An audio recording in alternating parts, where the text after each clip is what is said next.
Alright guys, so kita dah masuk video. Kejap. Aku kena setting dulu.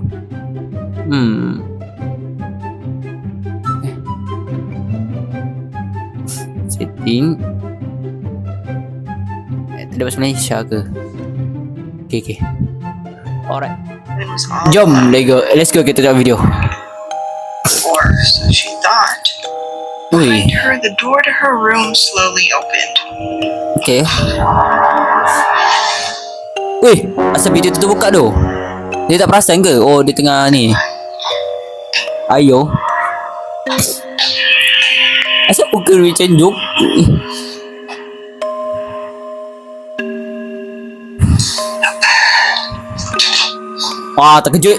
Terkejut dia. Cuak.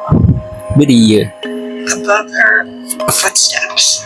Someone or something. Oh, dia tengah buat buku ke apa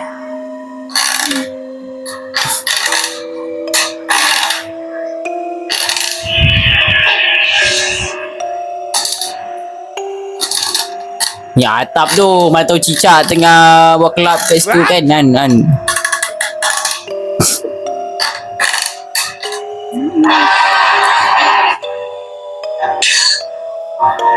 Kan aku cakap betul. I hate having upstairs neighbors. Aku benci tetangga di atas. Mampus kau lah. Ke rumah aku. Okay, dia. It was a dark, stormy night. Okay, guys, aku tahu ni. Kalau contohlah, kalau dia cakap apa-apa kan, mesti benda tu akan keluar. Macam objek yang akan keluar. Contoh kalau dia cakap guru, tengok guru dah keluar. Kalau dia cakap atap ke atas, mesti atap ke atas. Tak tahulah dia punya apa benda yang dia nak dicap. Apa benda lah dia punya nak. Tak tahulah. Jom tahu lah. And the woman was all alone. Or so she thought. Behind her, a pale, ghostly soul lurked out from the shadows. Oh, dia cakap dah hati. Weh. Kat belakang tu guys. Kat belakang tu guys. Kat belakang tu. Woi. Slowly, it made its way out from the shadow toward the woman. Kat belakang tu guys. Dia tak perasan ke? It reached out its pale, ghostly arm. Macam seperti hantu. And as it was about to grab her shoulder, Dia ni kena gini-gini apa tu?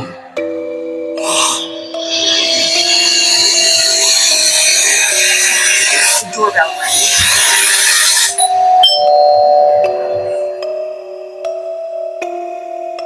rang. Kau cakap betul.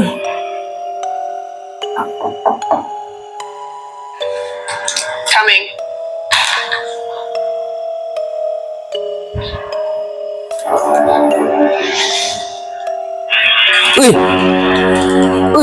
Weh, dia tulis hantu tu tulis sendiri ke? Ya.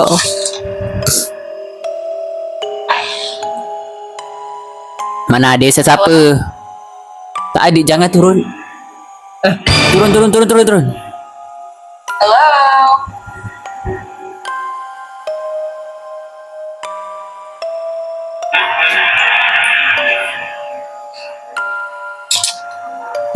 Pintu pun tertutup. There was a knock at the door, and the woman went to check, but no one was there. She sat back at her computer.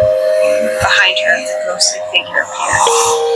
It grabbed the woman by her head and snapped her neck.